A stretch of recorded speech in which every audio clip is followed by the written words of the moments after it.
আসসালামু আলাইকুম রহমতুল্লাহ। উম্মা আইটি সলিউশনের পক্ষ থেকে সবাইকে স্বাগতম ও শুভেচ্ছা। আজকে আপনাদের দুটি বিষয় দেখাবো। একটি হচ্ছে আপনার পাসওয়ার্ডটি আপনি কিভাবে পরিবর্তন করবেন। দ্বিতীয়টি হচ্ছে আপনি আপনার পাসওয়ার্ড যদি ভুলে যান তাহলে আপনি পাসওয়ার্ডটি কিভাবে ফেরত পাবেন এবং সেটি আপনার ইমেইলের মাধ্যমে আপনি দেখতে পাবেন। তো সর্বপ্রথম আমি লগইন বাটনে জাস্ট ক্লিক করছি।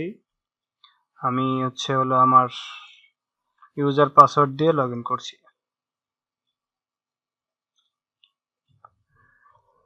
তো লগইন করার পরে আমরা বাম সাইডে দেখব অ্যাডমিনিস্ট্রেশন নামে একটি অপশন আছে। জাস্ট এখানে ক্লিক করব। এখান থেকে ইউজার সেটআপ যাওয়ার পরে যাব হলো পাসওয়ার্ড। তো এখানে পাসওয়ার্ড পরিবর্তনের পুরো সিস্টেমটি এখানে দেওয়া আছে। তো সর্বপ্রথম আমাদের পুরাতন পাসওয়ার্ডটি দিতে হবে, তারপরে হচ্ছে নতুন পাসওয়ার্ড দিতে হবে।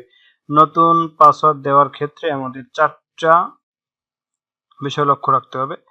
1 নম্বর হলো আমরা 8 থেকে বড় দিব এবং সর্বোচ্চ 12টি অক্ষর দিতে পারবো। আর কমপক্ষে একটি বড় হাতের ABCD আমরা নামের বড় অক্ষর দিতে পারি অথবা যে কোনো একটা বড় হাতের সংখ্যা দিতে হবে। তারপরে হলো যে কোনো একটা নম্বর দিতে হবে এবং চতুর্থ নম্বরে হলো যে কোনো একটা সিম্বল আমরা ব্যবহার করব। তো আমি আমার পুরাতন পাসওয়ার্ডটি এখানে দিচ্ছি। এখন নতুন পাসওয়ার্ড দিব।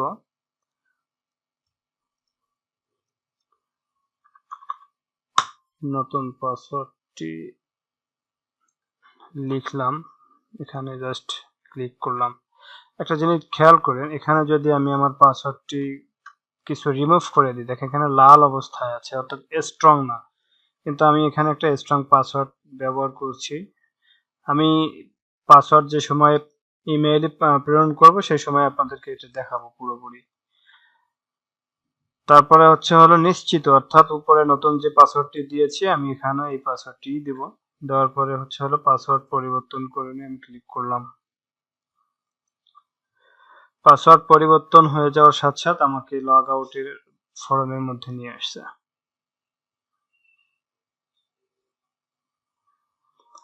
এখন যদি আমি পাসওয়ার্ড ভুলে গেছি জাস্ট ক্লিক করি আর আমার ইমেইলটা এখানে দেই এবং পাসওয়ার্ড পাঠানে ক্লিক করি, তাহলে আমি যদি আমার এখন ইমেইলটা চেক করি তাহলে দেখবো যে আমার পাসওয়ার্ডটি কিন্তু চলে আসছে।